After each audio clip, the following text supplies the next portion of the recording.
Hey everyone, as someone who spends a lot of time coaching, I'm constantly exposed to the biggest flaws in your gameplay that is holding you back from climbing. In this guide, I'm going to reveal some of the biggest lessons you can learn to stop pointlessly losing games and being way weaker in lane than you should be by applying 3 really simple fixes to your gameplay. And remember, if you want the full package and to escape low elo stupidly fast, then check out Skill Cap. We offer a skill insurance, which guarantees you'll climb at least 5 divisions when actively using Skill Cap.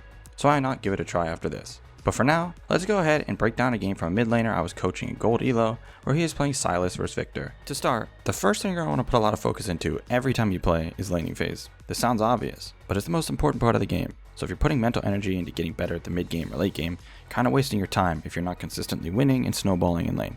The Sylas in this game told me he won lane and didn't know how to carry. That doesn't mean I can just skip it, because if he's not snowballing properly, that makes a big deal on how easy it is to carry the game. Obviously, there's a big difference between someone who's won lane and they're 1-0 with 20 CS lead, and someone who's 5-0 or 6-0. So the first problem was here. Sylas kills this minion, hits level 2, and then we'll pause. You see how Sylas is facing backwards after hitting level 2? That told me everything I needed to know. It means he was not thinking that he was about to hit 2 from that minion. This is a huge problem. So here's the first thing I want you guys to practice this week. At a minimum, you should know 1 minion before you hit level 2, 3, and 6.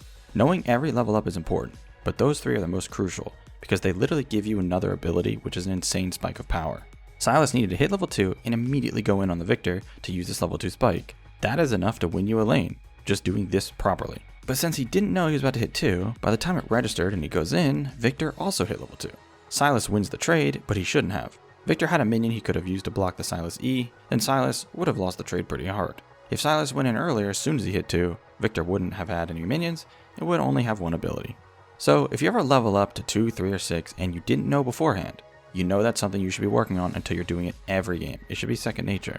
For level 2, it's the first minion of the second wave, and for level 3, it's the second minion of the third wave. You should know your level ups as well as the enemy laners. You might be wondering though, how will I know when the enemy laner will hit level 6? Well, let me show you. Later in this lane at level 4, Sylas goes in on the out of position Victor and chunks him hard, forcing Victor to take a bad recall since the wave was pushing to Sylas. Now, Sylas should take a recall here as well, since Victor will be bleeding CS the entire time, and Sylas will come back to a big wave. This makes it so Sylas also gets to spend his gold, so he's not at an item disadvantage when Victor gets back. Sylas doesn't end up taking a recall though, so he will be at an item disadvantage, but he'll have an XP advantage at least. Now that Victor's back in lane, Sylas needs to be thinking ahead. Since he has an XP advantage, he knows he'll hit level 6 before Victor, and that's all that matters. He doesn't actually need to know exactly when Victor will hit 6.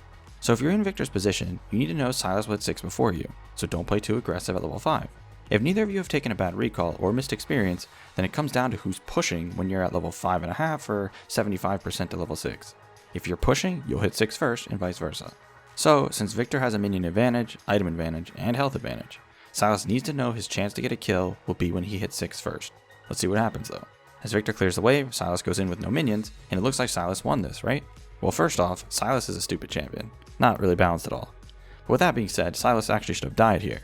If Victor just stood in his minion wave to block Sylas E and ignited, Sylas wouldn't have healed much and would have easily lost that. Victor just didn't know that he should win, so he played too scared and didn't ignite. And that brings us to the next thing you should be applying to your laning phases. You need to have a reason for every trade you go for. In this scenario, Sylas literally didn't have a reason to go in. They were equal level, he had less health, an item disadvantage, and no minions at all, with Victor having an entire wave. Every trade needs a reason behind it, or you're just relying on your champion to carry you like Sylas did here, even though he should have died anyways. But Sylas has a few minions from level 6 here, and the wave is in a perfect spot, so Victor should be completely screwed. All Sylas has to do is wait for 6, then jump in and get the kill. Instead, he goes in now, and luckily Sylas lands his E and gets the kill, but this doesn't make it the right play. Because if Sylas missed, that gives Victor a 13-second window where he might be able to clear the wave and crash it, which will fix the wave so Victor can recall as it pushes back to him, which will prevent Sylas from being able to use his level 6 advantage. Alright, now we're going to skip ahead to here, where Sylas is going back to lane at level 9 with Victor level 7. Sylas has 3 kills, so he's far ahead of Victor and needs to keep snowballing. First thing he does is jump in and chunk the Victor hard like this, which is perfect. Then, he even doesn't fall victim to the noob trap of freezing too much, and pushes the wave to get ready to dive, perfect again. Then he actually dives the Victor and gets another kill. This guy's on fire. Sadly, all the good stuff stops here. First, Hecarim shows up right away to gank, and Sylas knew Hecarim couldn't kill him, so he just fights him in between the 2 towers and Hecarim backs off. This mistake isn't that big of a deal, but it's something that can definitely help you snowball harder. I call this concept dangling the carrot. Silas should have acted like Hecarim could kill him and started running away to pull Hecarim away from his towers. By the time Hecarim realizes he can't win the fight, Silas can use Hecarim R and his E to CC chain the heck and kill him. I do this all the time when playing in low elo. Anyways, the real big problems happen now. First, Silas goes to enemy blue buff after that fight with Hecarim, which is good and fine. Blue buff is godlike on Silas. But Silas needed to recall right away after the blue.